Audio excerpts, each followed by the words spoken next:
So, welcome back to episode 4 of Relaxin, brought to you by Monster, specifically White Monster. You just get ready to punch when you drink it. You go home, you're ready to hit. Literally, like a nice long day at work, right? Yeah. Nice long day at work. You come home, I sip on a Monster on the ride home, maybe the walk home because I'm broke, and then you see the wall and you're just ready to punch. Oh, not just the wall. I'm ready to punch anything that gets in my way. Well, anyway, thank you to our sponsor. You know, they're pouring in money to this to represent us, and yeah. But we'll be back on the episode 4, I believe, right? Yeah, I think it's episode 4. But we're back on the lacrosse grind. College lacrosse is kind of coming to a close here. Like, we've only got 2 weeks left, I think, and then we've got conference tournament, and then obviously you got the NCAA tournament, and by Memorial Day weekend, the Final Four and the national championship happens. So the road to Philly. Yeah, I know, right? But it's been a little bit since we've done our last episode. And last time we left off, what was it? Princeton and Cornell were about to play. Yeah. Maryland was undefeated. They were about to play Michigan. It's been a while because we had spring break and things like that. So, but there's a few misses that we've had. But to start off, we had that. What was it? We had the one weekend where all of the top 3 teams lost to. They all got upset. It was Army, Maryland. Who did Army? Army lost to. Was it Boston? Yeah, Army lost to Boston. Boston. Nice little Boston. Army lost to Boston. Michigan took down Maryland. Yeah. That was kind of Michigan beat Maryland. Wacky. And then Michigan was all pumped up on them White Monsters. They came out ready to punch some terp ass. And then I believe, who was the third ranked team? Was it Notre Dame? No, it was Princeton Cornell. Yeah, but Cornell wasn't. Princeton lost to Cornell, but Cornell was. Wait, was it Cornell or I swear they? No, it was Princeton.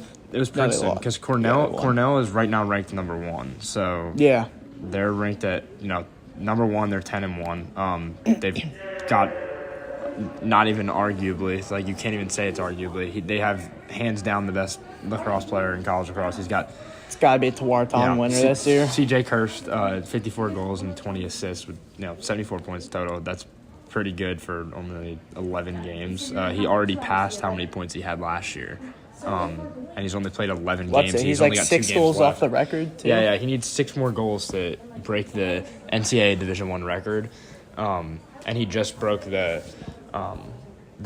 school record for points in a career and goals in a career. So he's I think he's pretty much put his name in put his name as one of the best players all time. I think in college lacrosse, and I don't think you're gonna really find players that are more outstanding than him. But then we also have Duke and North Carolina who just played their rivalry game. UNC cheeky win. Yeah, a little 8-7 win. The freshman Mason Schwartz. Kick, I think it's some weird Kane last Harshberger? name. No. He's from Culver. He's a freshman midfielder. He's right. like 6'4". But he had 2 goals, 1 assist, and ended up winning ACC Player of the Week, which was that's good for a freshman. And then we had a little Syracuse Notre Dame matchup. What was it? Syracuse had lost the last 9 matchups between them. Yeah, and. The past, 7 years with a Kavanaugh in the lineup, Notre Dame's beat Syracuse. And, Notre Dame jumped out to an early 3-0 lead. Syracuse kind of just slowly crawling back into it and then just exploded with, 9 unanswered goals. Yeah, and then you've got, Notre Dame just kind of got manhandled in that game. But then Syracuse came out this week and ended up playing Cornell. And, it's pretty hard to beat. It's pretty hard to beat Cornell when... If they could have stacked those 2 wins, I honestly think Syracuse is making it to that Memorial Day weekend right there. If they could beat Notre Dame, Cornell back-to-back weeks. My whole thing is it's pretty hard to beat a Cornell team who's number 1 ranked in the country right now. And, Cornell kind of looks like a Notre Dame, how Notre Dame was before they won the national championship, where Notre Dame didn't even make the NCAA tournament the year before they ended up winning the national championship. And then they won back-to-back, and now we've got to this year. But Cornell didn't make the NCAA tournament last year, and now they're coming back out, and it's like they're the number 1 ranked team. They only have 1 loss. They've got C.J. Kearse, who's the best player in college lacrosse. They've got Michael Long, who's a 5th-year grad student. He is, one of the best attackmen as well in the country. And then they've got the sophomore Ryan Goldstein, who ended up, I believe he had 4 goals and 4 assists against Syracuse. And Kearse had 7 goals, 1 assist against Syracuse. So I think like that attack line has really proven that they're the best, attack in the country, and like there's nothing better than them, and you're not going to find a team that's probably got a better high-powered offense than them. I mean, it kind of reminds me of 2025 Middle Creek men's lacrosse team.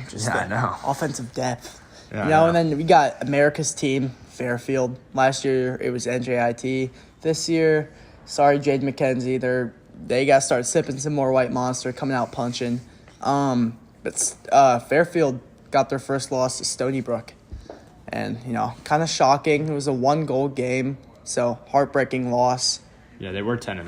I mean, now what are they, 12-1? They're 11-1. 11-1? Oh, so they were 9-0. But they were, 9-0, and honestly, I didn't see a game that they couldn't have won. Like, they probably should have won that Stony Brook game. They only lost by 1, but I think Stony Brook's also a talented team. I mean, Stony Brook was able to stick with, they beat Rutgers.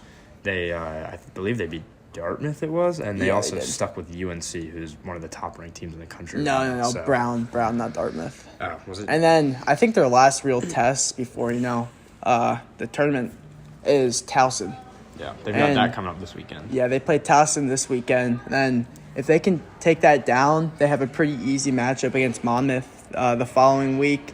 And if they win both those games, I think they're a lock for the tournament. Yeah, plus, they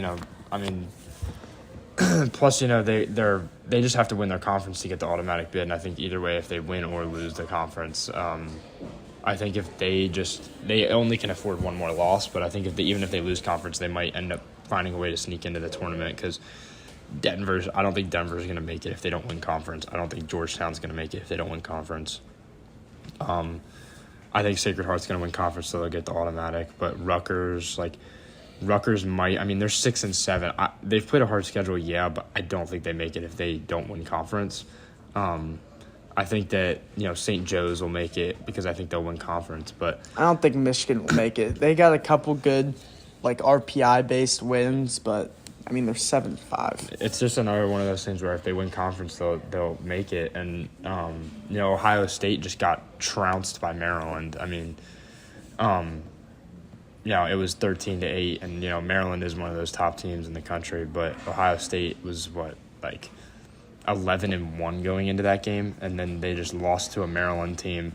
And Ohio State doesn't really have they have a good RPI, but they don't have the strongest RPI. So if they don't win conference and say they lose the next game or two, it's kind of a toss up to if they make it or not. Just in the fact that Penn State, if they continue to win, they're one of the top teams, plus Maryland. That's 2 right there from the Big Ten. And then Michigan comes into play. Michigan, if they win conference, and then Maryland and Penn State play well, Ohio State could get knocked out. Yeah, but I mean we'll see. And then plus the Ivy League is so strong this year that they're probably going to get a bunch of bids. Army probably going to get a bid no matter what. Yeah, I like the Army team. ACC. They look strong. Good defense. ACC, you got Syracuse, North Carolina, Notre Dame. They'll probably get the bids. I think all 3 of them will get bids. I think Duke's iffy. not making it this year. Yeah, Duke's iffy. I don't know if they will.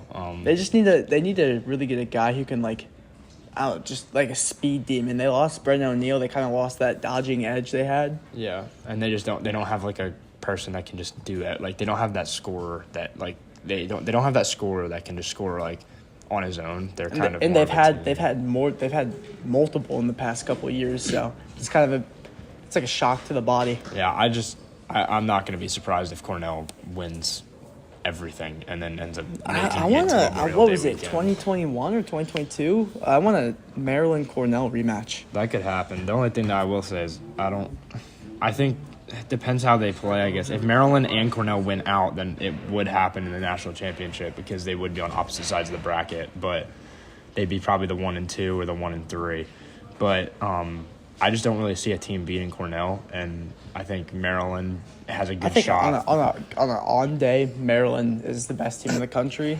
But, they've kind of had those 2 inconsistent games, and it showed. Yeah, and I think I think Princeton's good too. I just don't know if Princeton has enough to beat Cornell because Cornell's so hot right now, and I just think that if Cornell can keep playing how they're playing, I think they're going to win it all. But I mean, paying a little homage to the Middle Creek fellas here. We got a little alumni matchup: Queens versus Jacksonville. Jacksonville just laid the boom.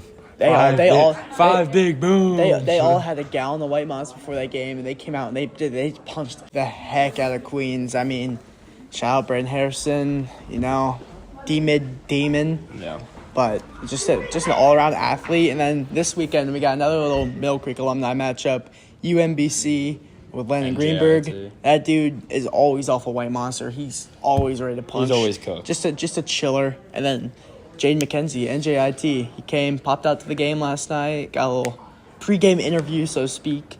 I don't know. I'm interested to see that. I think UMBC might have the edge on this one. UMBC's number one in the NJIT's kind of had an off year, but, we'll see. Yeah, but, I mean, that pretty much wraps it up for the Relaxin podcast. So stay tuned for episode 5. Absolutely. Probably coming in the next 2 weeks, probably. And drink White Monster. Yeah, make sure you go Cops on.